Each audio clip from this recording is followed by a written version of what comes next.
नमस्कार प्यारे बच्चों, मैं राज सर आपके बीच में फिर एक नए वीडियो के साथ उपस्थित हूँ। प्यारे बच्चों, तो दिल्ली सल्तनत के थ्रू हम चर्चा कर रहे थे आप लोगों के बीच में। तो गुलाम वंश, खिलजी वंश और तुगलक वंश चल रहा था। तुगलक वंश में भी हमने गयासुद्दीन तुगलक के बारे में और मोहम्मद बिन तुगलक के बारे में आपसे चर्चा पर चर्चा कर ली है। ठीक है, तो आज हम जो आपसे चर्चा करेंगे वह है फिरोज शाह तुगलक के बारे में। ठीक है बच्चों, तो कॉन्सेंट्रेट हो जाइए।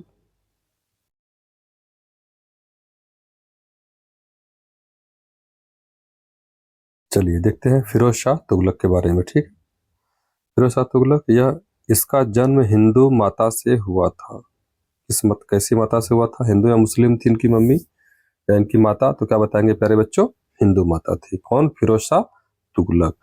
और सिकंदर लोदी, जो कि लोदी वंश का दूसरा शासक था, सिकंदर लोदी और आपका गयासुद्दीन तुगलक। ठीक है, इनका भी जन्म किससे हुआ था? हिंदू माता से हुआ था। ठीक है, तो सिकंदर लोदी, गया गयासुद्दीन तुगलक और आपका फिरोज तुगलक। ठीक है, गयासुद्दीन तुगलक, सिकंदर लोदी और फिरोज शाह तुगलक। ठीक है, ये तीनों जो शासक थे, तो इनका जो आपका जन्म हुआ था किससे हुआ था? हिंदू माता से हुआ था। कहने का मतलब है। ठीक है, आइए आगे देखते हैं। फिरोज शाह तुगलक का वास्तविक नाम कमालुद्दीन फिरो था। फिरोज नहीं, फिरो, कमालुद्दीन फिरो। ठीक है, याद रखिएगा कि फिरोज शाह तुगलक का वास्तविक नाम कमालुद्दीन फिरो था। इसका नाम था एफएसटी, मतलब फिरोज शाह तुगलक का वास्तविक नाम कमालुद्दीन फिरो था। इसे इतिहासकार एली फिस्टन ने सल्तनत युग का अकबर कहा था। कौन सा इतिहासकार था भाई साहब? एली फिस्टन। उसका नाम क्या था? एक इतिहासकार जिसका नाम था एली फिस्टन, और इन्होंने दिल्ली सल्तनत युग का अकबर कहा था। दिल्ली सल्तनत के युग का अकबर कहा था। किसे कहा था? फिरोज शाह तुगलक को कहा था। फिरोज शाह तुगलक ने 1351 ईस्वी में ही अपना कितनी बार राज्याभिषेक करा लिया? 2 बार। कितनी बार? 2 बार। कहाँ कहाँ करा लिया भाई साहब? देखिए, पहली बार सिंध की सीमा थट्टा, क्या है? ये है थट्टा।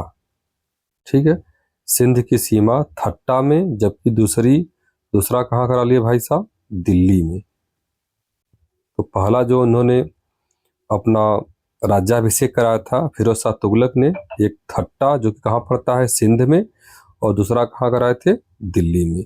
फिरोज शाह तुगलक ने अद्धा, ससगानी और बिख नामक सिक्का चलाया था। ठीक है, तो याद रखिएगा कि फिरोज शाह तुगलक ने कौन कौन सा सिक्का चलाया था? ससगानी सिक्का, बिख नामक सिक्का और अद्धा नामक सिक्का इसने चलाया था। ठीक है, अब इनकी धर्म नीति के बारे में देख लेते हैं। आइए देखते हैं फिरोज शाह तुगलक की धार्मिक नीति। फिरोज शाह तुगलक तुगलक वंश का एक कट्टर शासक था। कहने का मतलब है कि जो भी हिंदू माता से जन्म लिया वो सभी क्या निकले? कट्टर निकले। ठीक है, तो फिरोज शाह तुगलक तुगलक वंश का कट्टर शासक था। इसने अपने समय में धार्मिक असहिष्णुता की नीति का विकास किया था। इसने अपने समय काल में धार्मिक असहिष्णुता की, निश्चित रूप से जब आदमी कट्टर होगा तो क्या होगा? सहिष्णु थोड़ी होगा, असहिष्णु होगा। तो वही कह रहा है कि इसने अपने समय काल में धार्मिक असहिष्णुता की नीति का विकास किया। फिरोज शाह तुगलक ने इस्लामिक ग्रंथों अर्थात कानूनी ग्रंथों का उसी के आधार पर शासन किया। जो इस्लामिक ग्रंथ थे या जो भी कानूनी ग्रंथ थे, उसमें जो भी लिखा पढ़ा हुआ था, उसी के आधार पर उन्होंने अपने शासन व्यवस्था को आगे बढ़ाया। फिरोज शाह तुगलक ने हिंदू धर्म से संबंधित कई मंदिरों को तुड़वा दिया। फिरोज शाह तुगलक ने हिंदू धर्म से संबंधित कई मंदिरों को तुड़वा दिया। इसने हिमाचल प्रदेश के में स्थित ज्वालामुखी माता मंदिर को भी क्या कर दिया? इसने तुड़वा दिया। किसने तुड़वा दिया? फिरोज शाह तुगलक ने। कौन से मंदिर को?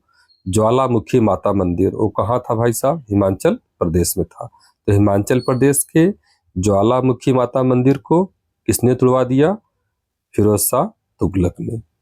और यह भी महमूद गजनवी की तरह स्वयं को बुत सिकन, क्या है बच्चों? बुत सिकन, बु त सी क न, बुत सिकन मतलब मंदिर तोड़ने वाला, मंदिर तुड़वाने वाला, मूर्ति भंजक, क्या है? मूर्ति भंजक कहलवाना पसंद करता था। कौन करता था?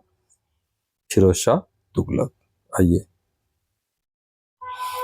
इसने सूफी धर्म से संबंधित निजामुद्दीन औलिया का मकबरा दिल्ली में बनवाया था। निजामुद्दीन औलिया का मकबरा दिल्ली में है, किसने बनवाया था? फिरोज शाह तुगलक ने बनवाया था। ठीक है, फिरोज शाह तुगलक की अर्थव्यवस्था, चलिए अर्थव्यवस्था को देख लेते हैं। फिरोज शाह तुगलक की अर्थव्यवस्था। फिरोज शाह तुगलक ने राज्य की आमदनी निकालने के लिए आर्थिक इतिहासकार, कहने का मतलब यह है कि फिरोज शाह तुगलक के मन में जिज्ञासा थी कि हम ये जानना चाहते हैं कि वास्तव में हमारे जो राज्य है, प्रदेश है, इसमें कितनी आमदनी होती है, कितना पैसा आता है, कितना खर्च होता है, क्या है। तो उन्होंने एक इतिहासकार, जिसका क्या नाम था बच्चों?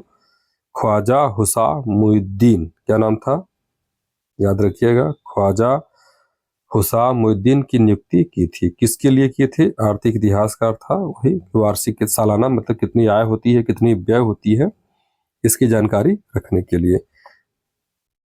ठीक है बच्चों, इसने राज्य की वार्षिक आमदनी का कितना ब्यौरा दिया था? 6 करोड़ 85 लाख। 6 करोड़ 85 लाख।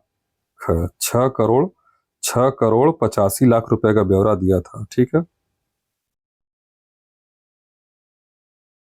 फिरोज शाह तुगलक ने अपने समय प्रचलित फिरोज शाह तुगलक ने अपने समय प्रचलित 24 करों में से 20 कष्टदायी करों को क्या कर दिया? समाप्त करके केवल इस्लाम द्वारा मान्यता प्राप्त 4 प्रकार के करों को ही वसूला था। मतलब इसके पहले के जो सुल्तान हुआ करते थे, कितने कर लेते थे? 24।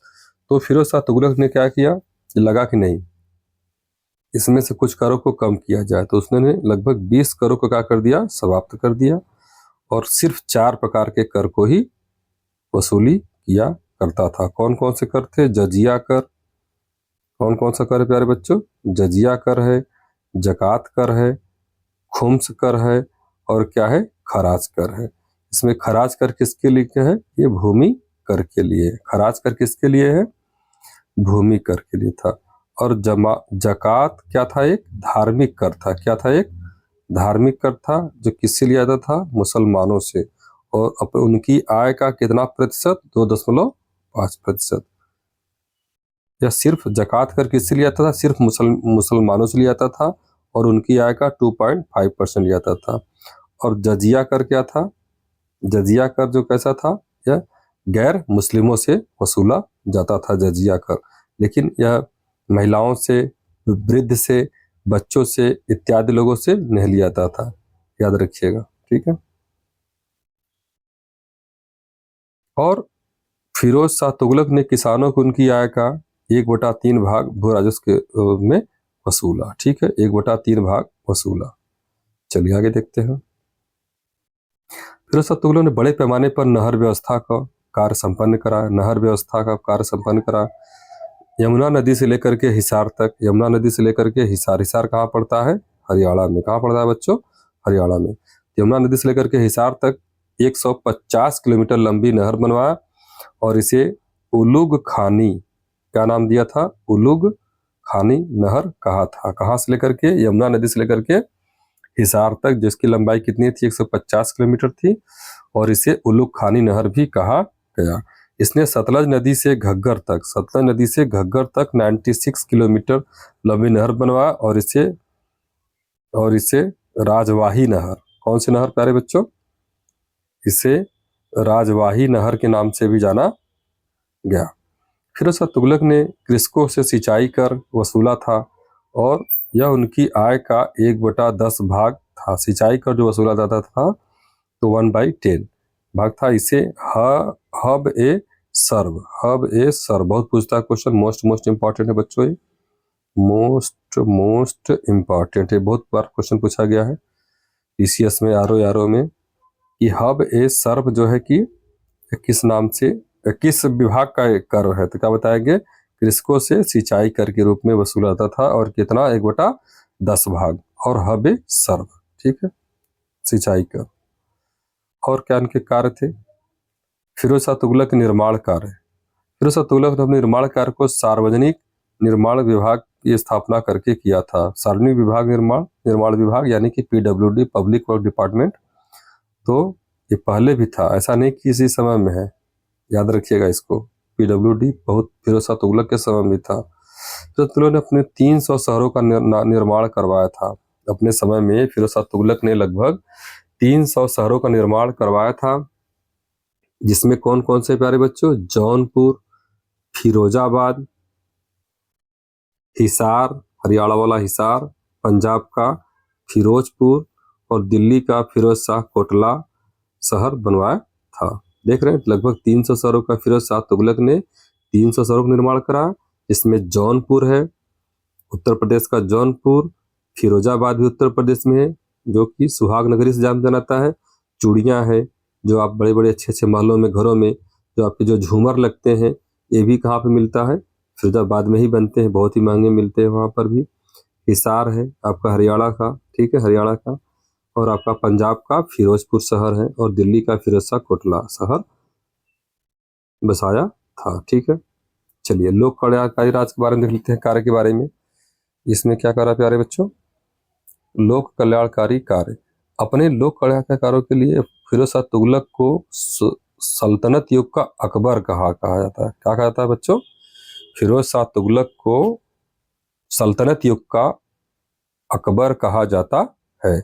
अब क्या क्या काम करवाए भाई साहब, तब इनको अकबर कहा गया। पहला काम इन्होंने कहा, दीवान ए बंदगान विभाग। दीवान ए बंदगान विभाग ये क्या है, यह फिर शाह तुगलक द्वारा स्थापित दास विभाग था। कैसा विभाग था, बंदगान, गुणगान, बंदगान कौन करेगा, दास ही तो करते हैं, दास बहुत ही वफादार होते थे।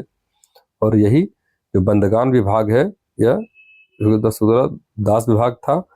इसने दासों के निर्यात पे रोक लगा थी। आयात और निर्यात, आयात का मतलब क्या होता है, खरीदना, और निर्यात का मतलब बेचना।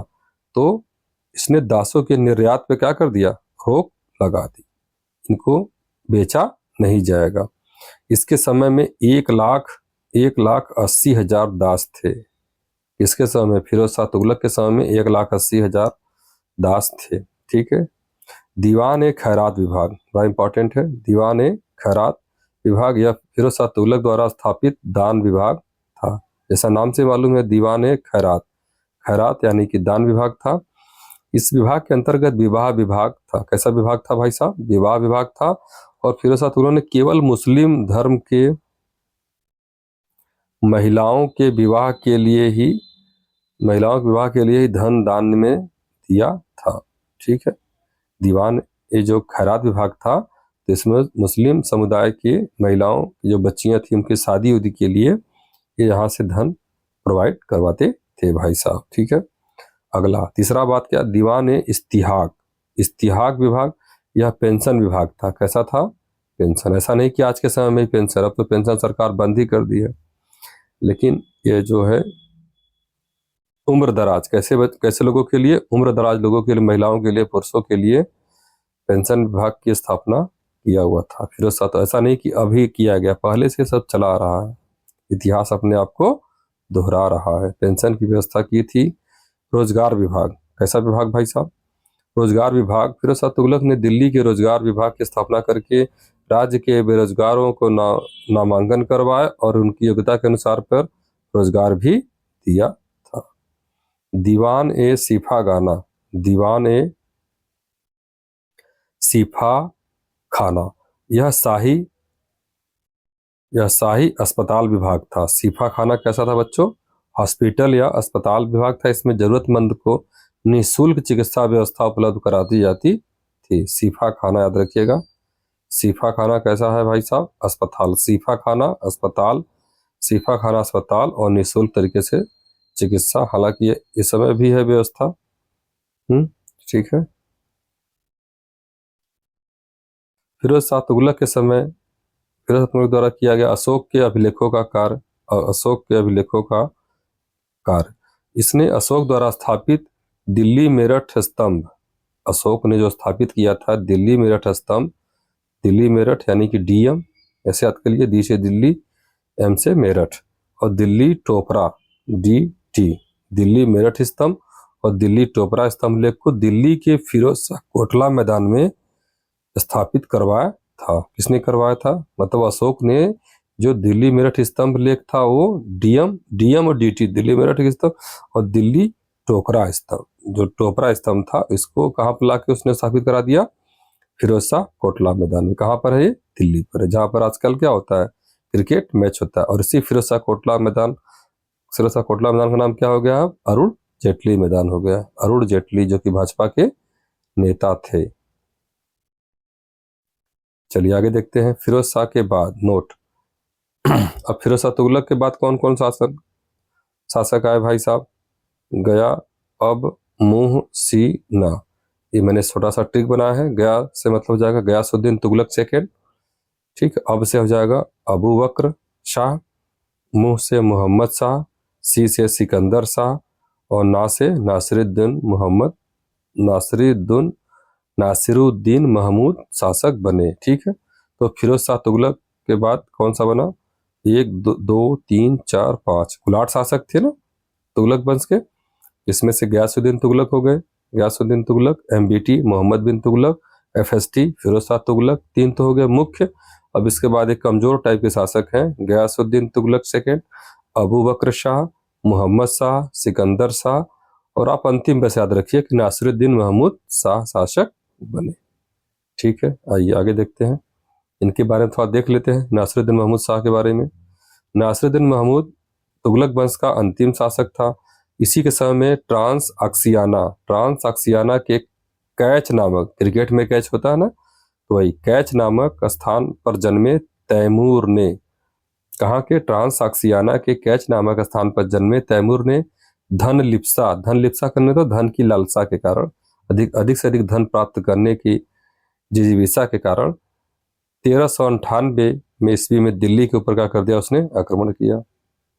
इसने बहुत सारा धन लूटकर वापस जाते समय खिज्र खां को अपना प्रतिनिधि नियुक्त किया। किसको किया नियुक्त?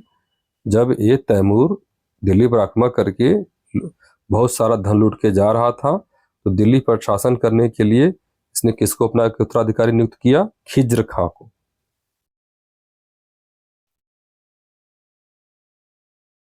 चलिए अब इसी के साथ हमारा शुरू होता है सैयद वंश का इतिहास, ठीक है बच्चों। इसमें देख लेते हैं क्या करना चाह रहे हैं भाई साहब। सैयद वंश का इतिहास 1414 से लेकर के 1451 के बीच में, ठीक है बच्चों। 1414 से 1451 के बीच में सैयद वंश के शासकों का कुल 37 वर्ष का इतिहास रहा है, शासन किया है। यह दिल्ली सल्तनत के राज में करने वाला दूसरा सबसे कम वाला वंश था, ठीक है। खिज्र खां के बारे में देखिए। खिज्र खां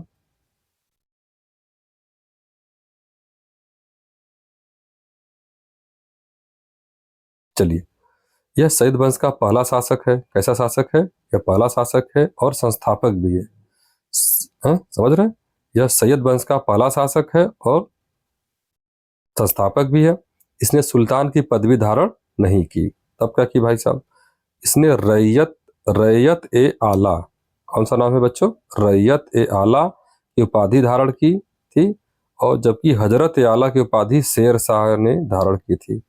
हजरत आला, ठीक है, हजरत आला, Sher Shah HS high school, ठीक है, इसे याद कर लीजिए। हजरत आला, शेर शाह और रैयत आला की उपाधि किसने किया था?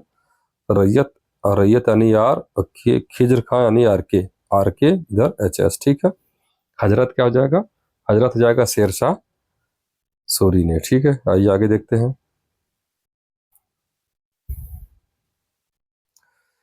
खिज्र खां ने तैमूर के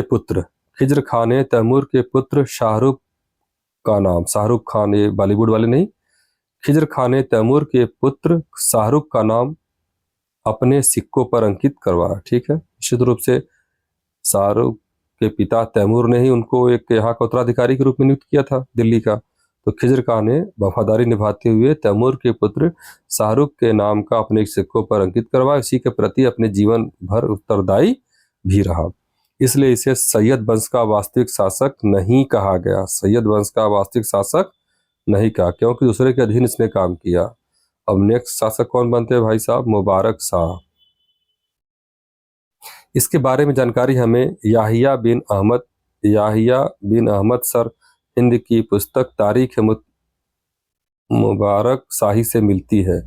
मुबारक शाह के बारे में जानकारी याहिया बिन अहमद सर जो कि हिंदी की पुस्तक है,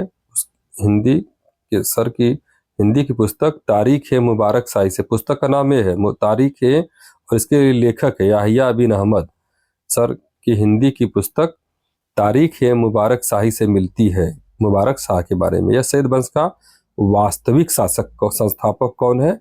मुबारक हो तुमको ये शादी तुम्हारी, यह सैयद वंश का वास्तविक संस्थापक था। ठीक है, मुबारक शाह। इसने तैमूर के पुत्र शाहरुख की अधीनता को मानने से इनकार कर दिया। गुड, देखिए हुई ना बात, असली शासक वाली बात ये हुई। इसने क्या किया? शाहरुख ना हम आपकी बात नहीं मानेंगे। इसने तैमूर के पुत्र शाहरुख की अधीनता को स्वीकार करने से इनकार कर दिया। यह दिल्ली सल्तनत का पहला शासक है, जिसने शाह की उपाधि की। कौन सी? शाह की उपाधि धारण की। कौन भाई? मुबारक। ठीक, मुबारक शाह। सुल्तान की पदवी धारण करने वाला सैयद वंश का यह पहला शासक है, निश्चित रूप से मुबारक, क्योंकि उसने शाहरुख की जो भी दिशा निर्देश था उसने फॉलो नहीं किया। इसने दिल्ली में मुबारकाबाद शहर की स्थापना भी कराई। जब सब लोग कर रहे हैं तुगलकाबाद तो अपना ये भी अपने हिसाब से कर रहा है। मुबारक नाम है मुबारक शाह, तो उसने दिल्ली में कौन सा शहर स्थापित कर दिया? मुबारकाबाद शहर की स्थापना करवाई थी। मुबारक शाह के बाद अगला शाह कौन बना? मोहम्मद शाह। कौन बना? मोहम्मद शाह बना। लेकिन इस वंश का अंतिम शासक अलाउद्दीन आलम शाह था। और अलाउद्दीन आलम, ये देखिए अलाउद्दीन आलम शाह था। आलम शाह के बारे में यह कहावत, देखो शाह का आलम दिल्ली से लेकर पालम, देखो शाह का आलम दिल्ली से लेकर पालम। यानी कहने का मतलब है बिल्कुल इनका राज क्या हो गया? संकुचित हो गया, बहुत कम क्षेत्र में रह गया। यही कहने का मतलब है कि देखो शाह का आलम, कौन शाह का आलम? अलाउद्दीन आलम शाह का आलम दिल्ली से लेकर के पालम, अर्थात इसका शासन दिल्ली और इसके प्रमुख शहर पालम तक ही सीमित हो गया। ठीक है बच्चों, इस तरीके से समाप्त हुआ सैयद वंश। और लास्ट क्या है? लोदी वंश। इसको भी देख लेते हैं। लोदी वंश कहां से शुरू होता है? 1451 से लेकर के 1526 तक। ठीक है बच्चों, 1451 से लेकर के 1526 तक। ठीक है, यह लोदी वंश के शासकों ने कुल कितने वर्ष तक काम किया था? 76 वर्ष तक शासन किया था, 76। यह भारत का पहला अफगानी राजवंश था। कैसा था? अफगानी। ठीक है, ये अफगानी राजवंश के रूप में था, भारत पर शासन करने वाला पहला अफगानी था। इस वंश के शासक अफगानिस्तान के गिलजई कबीले के प्रमुख साहू खेल से संबंधित थे। ठीक है, तो आपका लोदी वंश है, तो लोदी वंश के संस्थापक आ गए बहलोल लोदी। कौन आ गए बच्चों? बहलोल लोदी आ गए। और कब एक आप तक रहे भाई साहब? 1451 से लेकर के 1489 तक। ठीक है, यह लोदी वंश का संस्थापक था।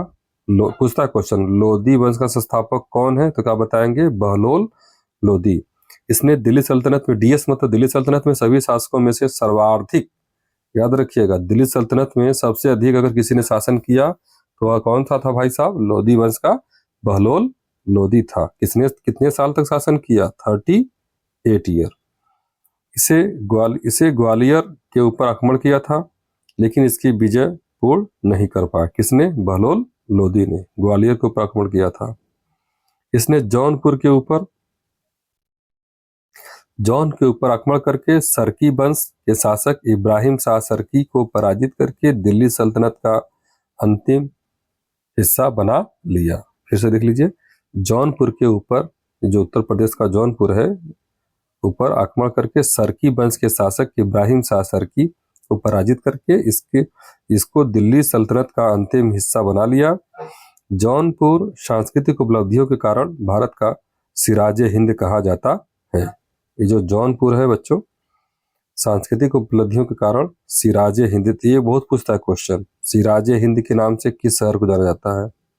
सिराज ए हिंद के नाम से कौन सा शहर जाना जाता है? तो वन एंड मल्ली, दैट इज जौनपुर। याद रखिएगा, बहुत इंपॉर्टेंट है सिराजे हिंद, जौनपुर। आगे, जौनपुर को फिरोज तुगलक ने अपने भाई जूना खां, जौनपुर को फिरोज तुगलक ने अपने भाई जूना खां की याद में बसाया था। जौनपुर जो शहर है वाराणसी से सटा हुआ, यही जौनपुर, तो फिरोज शाह तुगलक ने अपने भाई जूना खां की याद में इसे बसाया था, बनाया था। जौनपुर का शाही पुल गोमती नदी के पर अत्यधिक प्रसिद्ध है। जो किस पर है? शाही पुल कहाँ पर है? गोमती नदी के पर है, और जो क्या है, बहुत ही फेमस है। ठीक है, आगे देखते हैं। जौनपुर में जौनपुर में अटाला मस्जिद, कौन सी मस्जिद बच्चों? अटाला मस्जिद भी है। तो कोई भी क्वेश्चन पूछता है कि अटाला मस्जिद कहाँ पर है? जौनपुर में है। बहलोल लोदी ने बहलोली सिक्का भी चलाया था। कौन सा सिक्का चलाया था? बहलोली सिक्का चलाया था, जो अकबर के समय तक प्रचलन में था। यानी ऐसा जो सिक्का चलाया बहलोल लोदी ने, ये अकबर तक क्या था? प्रचलन में था। अब आइए आगे देखते हैं बात। बहलोल लोदी के बाद दूसरा शासक कौन था? ठीक है, याद रखिएगा ऐसे बच्चों, जो आपका लोधी वंश है इसमें 3 शासक थे, बी यस आई, याद कर लीजिए, बहलोल लोधी, सिकंदर लोधी और इब्राहिम लोधी। ठीक, BSI। बहलोल लोधी के बारे में पढ़ चुके, अब हम बात करेंगे सिकंदर लोधी के बारे में। 1489 से लेकर के 1517 तक, 1489 से लेकर के 1517 तक यह लोधी वंश का कौन सा शासक था? दूसरा। पहला कौन था? बहलोल लोधी। दूसरा क्या है? सिकंदर लोधी। तीसरा कौन था? इब्राहिम लोधी। तो यह लोधी वंश का दूसरा शासक था। यह लोधी वंश का सबसे शक्तिशाली शासक था, बहुत ही पावरफुल शासक था। इसे औरंगजेब का अग्रगामी, मतलब उसकी झलक कहाँ दिख गई? इसी में दिख गई। तो वही कहना चाह रहा है कि इसे औरंगजेब का अग्रगामी कहा जाता है। इसने 1504 ईस्वी में आगरा शहर की स्थापना, ये क्वेश्चन बहुत पूछता है कि आगरा शहर की स्थापना किसने की थी? तो आपका बताएंगे सिकंदर लोधी ने की थी। बहुत इंपॉर्टेंट है। कब किया था भाई साहब? 1504 में स्थापना करके इसने अपनी राजधानी बनाया था। ठीक है, आइए आगे देखते हैं। और ये आगरा को ही अपना राजधानी क्यों बनाया? क्योंकि यहाँ से राजपूतों के ऊपर नजर रखना चाहता था। कौन रखना चाहता था? सिकंदर लोधी। जो आपका आगरा जो शहर स्थापित किया, यहीं से किसके ऊपर नजर? राजपूतों के ऊपर नजर रखना चाहता था। सिकंदर लोधी ने अपनी अर्थव्यवस्था के तहत भूमि मापने के पैमाने का भी विकास किया, जिसे गज ए सिकंदरी, बहुत इंपॉर्टेंट है बच्चों, देखिए याद रखिए, गज ए सिकंदरी मतलब सिकंदर लोधी से सिकंदरी, सिकंदर लोधी से सिकंदरी, और गज ए सिकंदरी एक कैसा था? पैमाना था, भूमि को नापने का पैमाना था। और इसमें कितने खांचे थे? मान लीजिए ये हो गया, इसमें कितने खांचे थे? तो क्या बताएंगे? 39 खांचे थे। ठीक है, इस तरीके से मान लीजिए, ये हो गया, ये हो गया, ये खांचे इस तरीके से मान लीजिए, इस तरीके से करके, ऐसे कुल मिला करके। यहाँ पर इतना मैं नहीं खींच पाऊंगा समझो बच्चों, लेकिन कितने खांचे हुआ करते थे उसमें? गजे सिकंदरी में 39 खांचे उसमें हुआ करते थे। गज सिकंदरी किसने लगाया था? भूमि मापने का पैमाना सिकंदर लोधी ने। ठीक है, चलिए आगे देखते हैं। सिकंदर लोधी एक कट्टर शासक था। फलतः इसने धर्म के परिप्रेक्ष्य में कट्टरवादी नीति को, असहिष्णुवादी नीति का विकास किया था। इसने बोधन नामक हिंदू को, कौन सा नामक को? बोधन नामक हिंदू को इसलिए मृत्युदंड दे दिया क्योंकि वह हिंदू और मुस्लिम दोनों धर्मों को क्या कहता था? सही बताता था। इसको बोधन नामक हिंदू को उसने सजाए मौत दे दी। ठीक है।